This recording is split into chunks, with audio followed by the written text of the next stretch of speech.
I like to think of performance management as an ongoing conversation between the manager and the employee. It's not something that should happen once a year or quarterly at a check-in or a review period. It should be something that's ongoing, right? It's an ongoing dialogue, an ongoing conversation. So again, why wait till the end of the year when you're doing someone's performance review to tell them that for the prior 12 months, they've not been meeting your expectations? Hello, folks, and welcome back to Swimming in the Flood, a podcast where we develop the resilient leader's mindset. And today, my guest is Greg Tumolo, who works for Littler.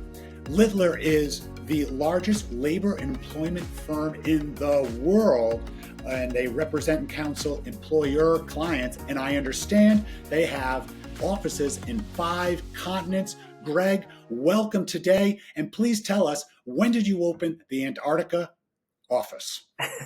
So, hi everyone. Nice to meet all of you, and thank you very much for having me today.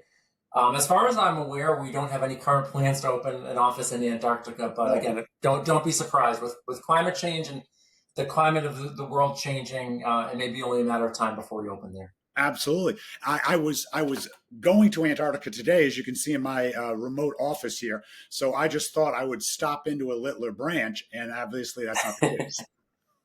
Yes. So you work as an employment attorney for employer clients. So employers that may have employee issues, they would come to talk to you. And I understand that you're trying to save somebody this week.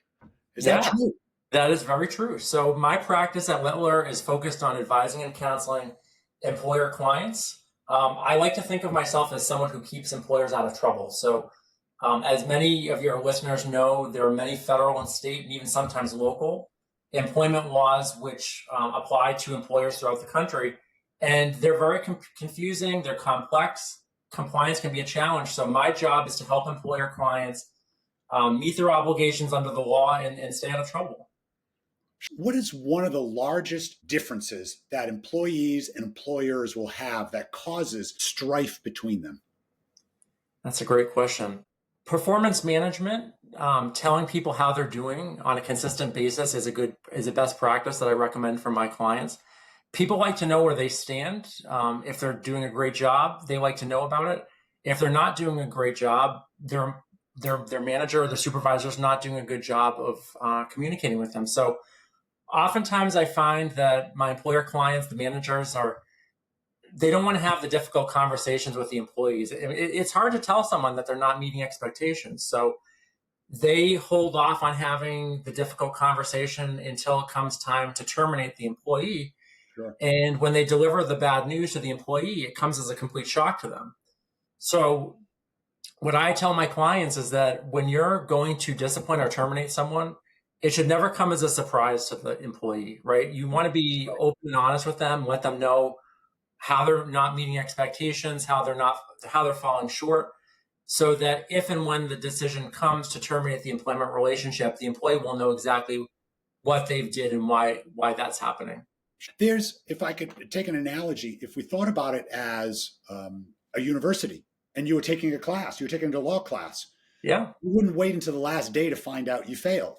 Correct. No, feedback is important. You'd have exams and assessments all the way through to at least give you a feeling, well, I'm only at a C level here. I'm at risk of not passing, perhaps. That's correct. And again, I think there's a natural human tendency for people to want to know where they stand, Sure. Right? They want to know, like, I want to know where I stand with you and vice versa. So if you're a teacher and a student or an employer and an employee, people want to know, am I doing a good job? Am I meeting your expectations? Or if I'm not, what can I do to improve and meet them? I understand that.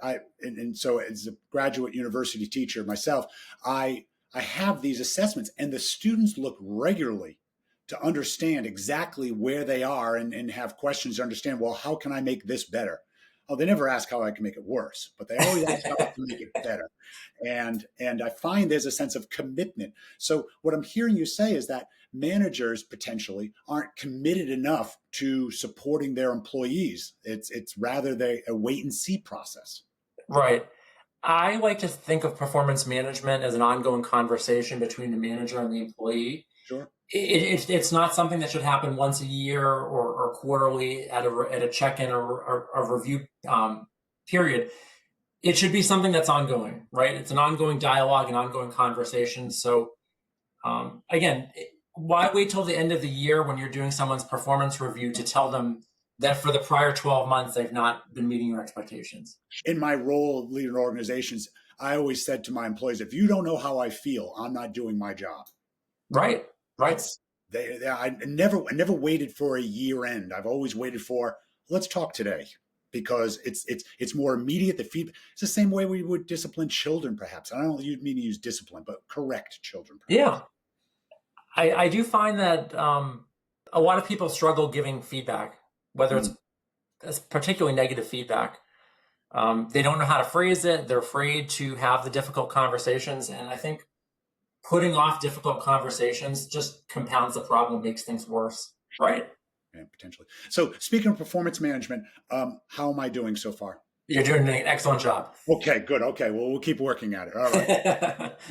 I've also noticed you serve in a lot of boards that are nonprofit based. And so what drives you towards that? What drives you towards giving your time, your energy to help these organizations? I like to think of myself as a very lucky person. I've had a pretty good life. I consider myself quite fortunate. So because I am fortunate, I've had a lot of advantages, a lot of help in my life. I think I owe it to the world, if you want to put it that way, to give back to other people. I get a lot of satisfaction in helping other people.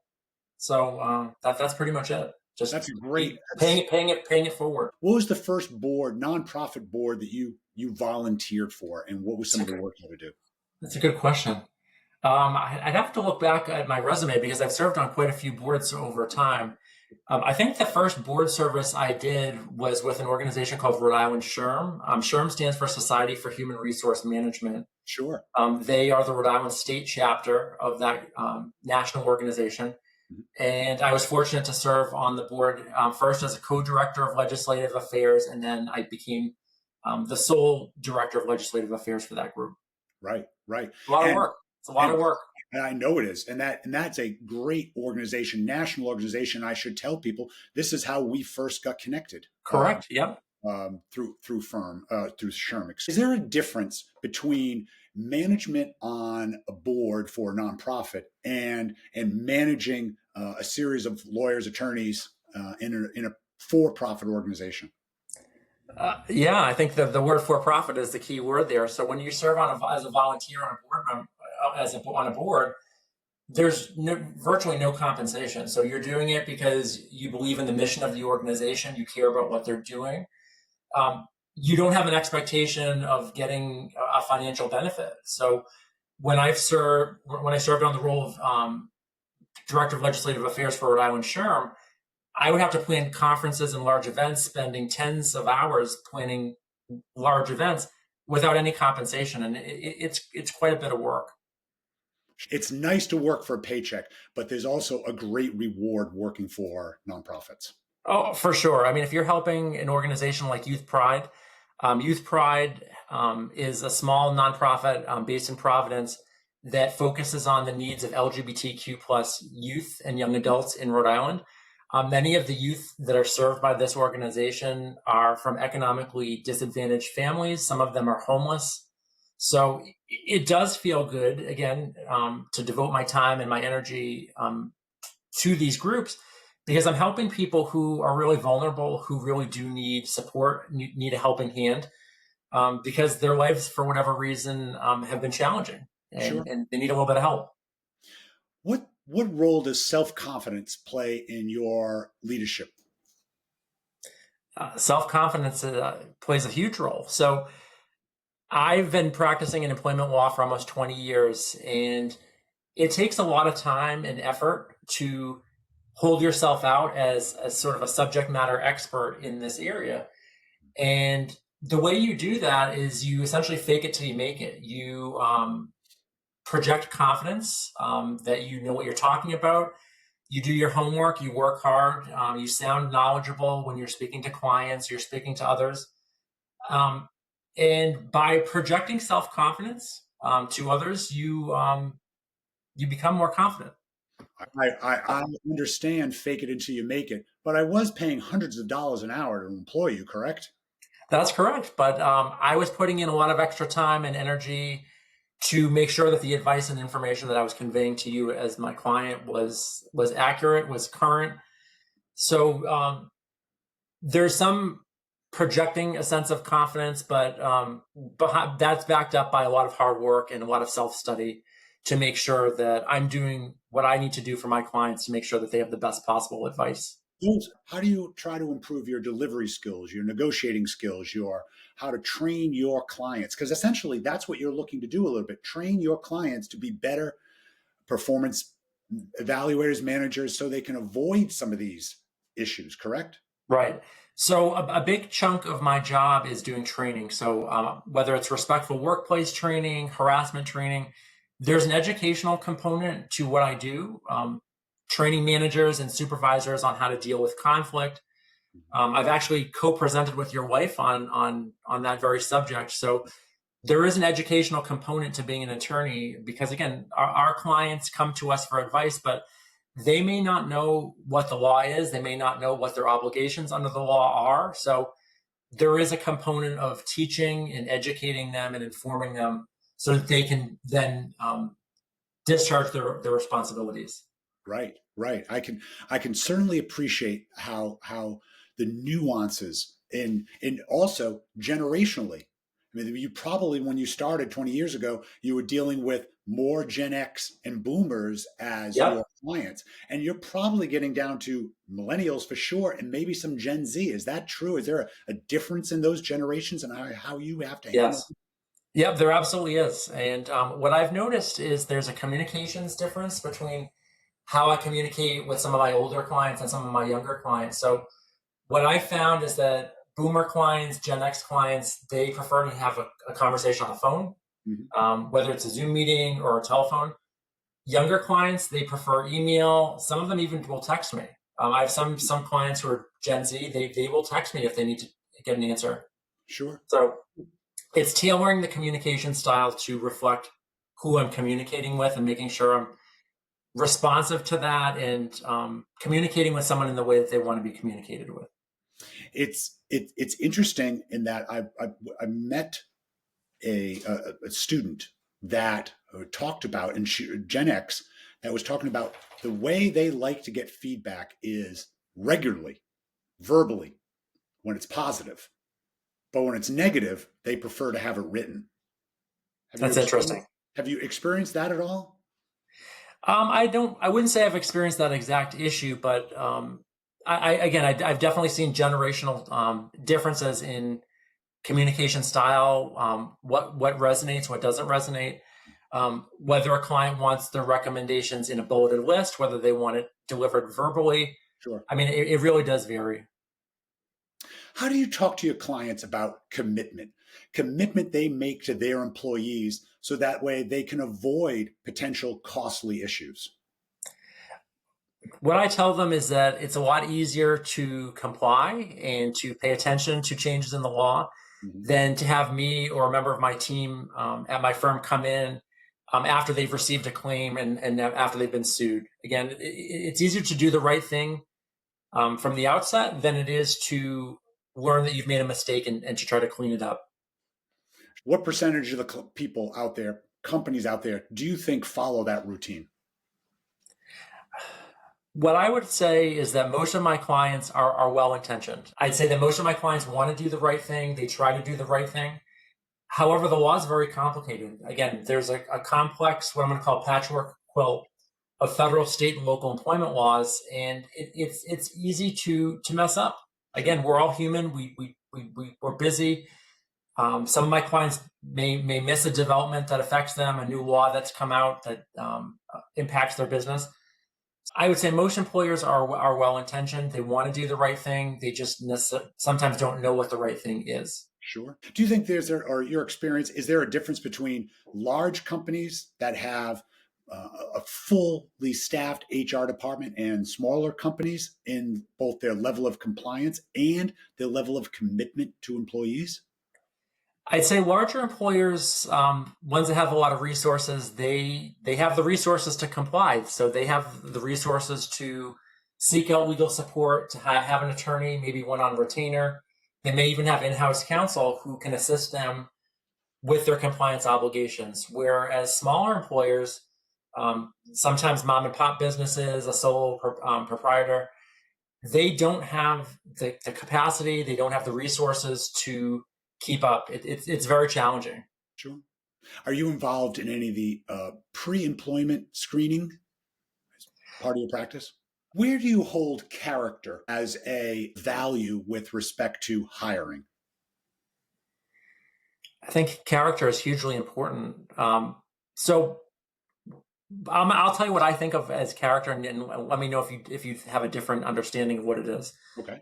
What I understand to be someone's character is their values, their beliefs, who they are on sort of a deep level. And I think when you're hiring someone, you want to make sure that their character, their values, their beliefs are aligned with the organization's beliefs. Because again, if there's a mismatch between my values and my employer's values, I'm probably not going to last. Greg, I would make a very similar argument, and that's why you went to law school, to be able to make it much better than I could. That was a great definition for it. And so, do you find it acceptable that somebody has found somebody with the right character, but doesn't want to hire them for another reason, or the person has the right skills, but doesn't have the character, so I won't hire them? How do you Right. feel about those two scenarios? So there are a number of laws, federal, state, and local, which govern the hiring process. And essentially, those laws state that you cannot base your hiring decisions on someone's protected characteristics. So by that, I mean their race, religion, sex, national origin, things of that nature, immutable characteristics about the person. Your hiring decision should never take those things into consideration. Sure. Um, No, the Title VII items out, right? yeah, Yeah. Take those off the table. But there are character issues that somebody maybe have the right skills for the job, but for some reason their character doesn't match what yeah. the organization might be, or they have perfect character but don't have the right skills. That's what I'm asking you about. Okay. So if someone has the right skills for the job, but their character is not a good fit, so let's say that they're not an honest person, they're not an empathetic person, I would suggest that's probably not a good fit. Someone can do the job, but if their presence in the workplace is such that you can't trust them, for example, they've lied and you've uncovered them in a lie, or they don't treat people with respect, but they're very competent at what they do, that may not be a good hire. Conversely, someone who has excellent character but can't perform the essential functions of the job, that's not a good fit either. I mean, you have to hire someone who's qualified for the job.